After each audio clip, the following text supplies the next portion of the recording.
आप लोगों ने इस वीडियो के भाग 1 में अमेज़न, कांगो और गंगा ब्रह्मपुत्र, मेघना नदी घाटियों के विस्तार, आवास में जानवरों, विभिन्न प्रकार के पौधों, कीड़े मकोड़ों, पक्षियों, नदियों और जलमार्गों, नदियों की सहायक नदियों, नदी के जलीय जीवमंडल और बहुत कुछ के बारे में जाना है।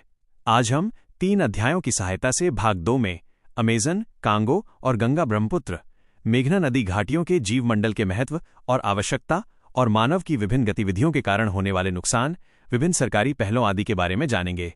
तो जिन लोगों ने अभी तक वीडियो का भाग 1 नहीं देखा है, वे इसे जरूर देखें, लिंक विवरण में दिया गया है। तो चलिए शुरू करते हैं। जीवमंडल के महत्व और आवश्यकता के दृष्टिकोण से अमेज़न, कांगो और गंगा ब्रह्मपुत्र, मेघना नदी घाटियां पृथ्वी के सबसे विशेष और विशिष्ट स्थानों में से एक हैं। इन्हें पृथ्वी के फेफड़े, अफ्रीका के हरे दिल, दक्षिण एशिया की धड़कन और भी कई नामों से पुकारा जाता है। गंगा ब्रह्मपुत्र मेघना नदी घाटी दक्षिण एशिया के जलवायु नियामक और उर्वरता बनाए रखने वाले क्षेत्र के रूप में स्थित है।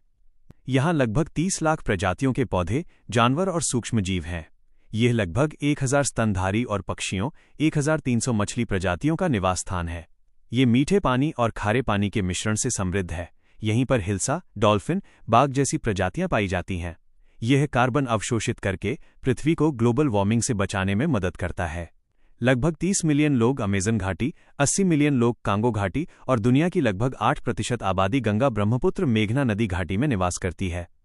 ये क्षेत्र लकड़ी, औषधीय पौधों, भोजन और पानी की आपूर्ति के मुख्य स्रोत हैं। स्थानीय समुदायों के लिए भोजन और आजीविका यहीं से मिलती है। कृषि, मत्स्य पालन, नौवहन, जल और संस्कृति के मुख्य केंद्र बिंदु। ये तीनों नदी घाटियां स्थानीय लोगों के बाहरी दुनिया से संबंध स्थापित करने और जीवन यापन के साथ गहराई से जुड़ी हुई हैं। संक्षेप में कहा जा सकता है कि ये पृथ्वी की जलवायु, पारिस्थितिकी तंत्र, खाद्य श्रृंखला और मनुष्य तथा अन्य जीवों के जीवन के लिए अपरिहार्य हैं। इन स्थानों की आवश्यकता और महत्व इतना गहरा है कि इन्हें अनदेखा करना या इनसे आंखें फेर लेना संभव नहीं होगा।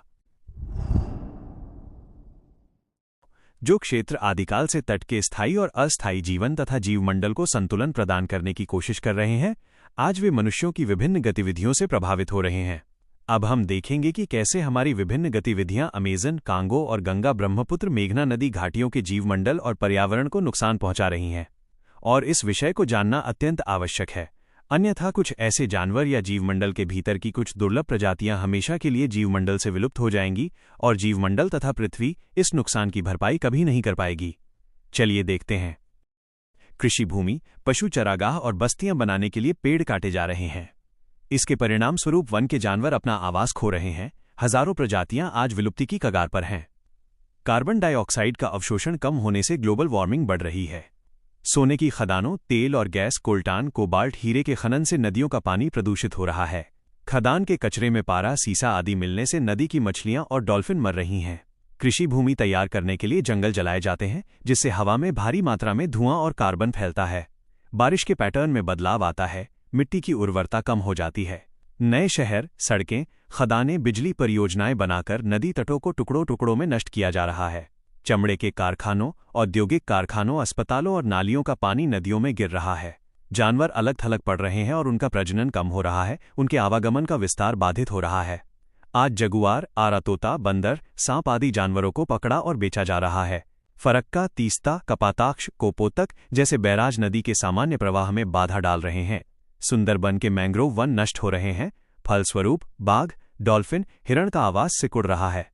नदी तटों पर अवैध बस्तियों और कृषि के कारण भूमि का क्षरण हो रहा है। इसके परिणाम स्वरूप देखा जा रहा है कि वर्षा में कमी, जंगल की आग, प्रजातियों का विलुप्त होना, जलवायु परिवर्तन की तीव्रता में वृद्धि, जलीय जीवों का विलुप्त होना, सुंदरबन का क्षरण, कृषि उत्पादन में कमी, पीने और उपयोग के लिए पानी का संकट जैसी समस्याएं प्रबल रूप से उठ खड़ी हुई हैं। इसके अलावा नदी तल में अवैध खनन, मिट्टी, रेत, पत्थरों का अंधाधुंध और अवैध संग्रह नदी के प्रवाह को बाधित करता है और नदी के विभिन्न स्तरों के जीवमंडल को प्रभावित करता है। विभिन्न सरकारी पहल और कार्यान्वयन। इन सभी वन क्षेत्रों, नदी घाटियों, वन्यजीवों को संकट से बचाने के लिए प्रांतीय सरकारों और संयुक्त राष्ट्र द्वारा विभिन्न संरक्षण प्रबंधन और पहलें की गई हैं। जैसे अमेज़न नदी घाटी, वन संरक्षण, पुनर्रोपण, इसके लिए स्थानीय लोगों की मदद लेना, अवैध वनों की कटाई को रोकने के उद्देश्य से ब्राजील सरकार द्वारा अमेज़न फंड, WWF, ग्रीनपीस पहल, आरएडी जोड़ कार्यक्रम की स्थापना की गई है। कांगो नदी घाटी, राष्ट्रीय उद्यानों और संरक्षित क्षेत्रों में शिकार पर प्रतिबंध, टिकाऊ खनन नीतियां, सलोंगा, विरुंगा और काहुजी बिएगा नेशनल पार्क, इन स्थानों को संयुक्त राष्ट्र द्वारा यूनेस्को वर्ल्ड हेरिटेज घोषित किया गया है। गंगा ब्रह्मपुत्र मेघना घाटी, नदी प्रदूषण नियंत्रण, डॉल्फिन, हिल्सा, इलीसा संरक्षण, सुंदरबन संरक्षण। भारत सरकार नमामि गंगे मिशन के समर्थन में पहल करती है। बांग्लादेश सरकार हिल्सा संरक्षण अभियान और शुशुक डॉल्फिन संरक्षण क्षेत्र निर्धारित करने के लिए तत्पर है। रामसर आर्द्रभूमि, रामसार वेटलैंड्स नामक एक सुंदरबन संरक्षण परियोजना लाई गई है। मनुष्य आज ये नहीं समझ रहा है कि वृक्षों को काटना, नदी के पानी का दुरुपयोग करना, पानी को प्रदूषित करना, जीवमंडल को प्रभावित करना, ये सब पूरी पृथ्वी के जीवमंडल और इसके विभिन्न रहस्यों को विलुप्ति की ओर धकेल रहा है। मनुष्य की खेती के लिए वन जलाना जितना पर्यावरण और जीवमंडल के लिए बुरा है, उतना ही यह लंबी अवधि में मनुष्य या उस किसान के लिए भी हानिकारक है।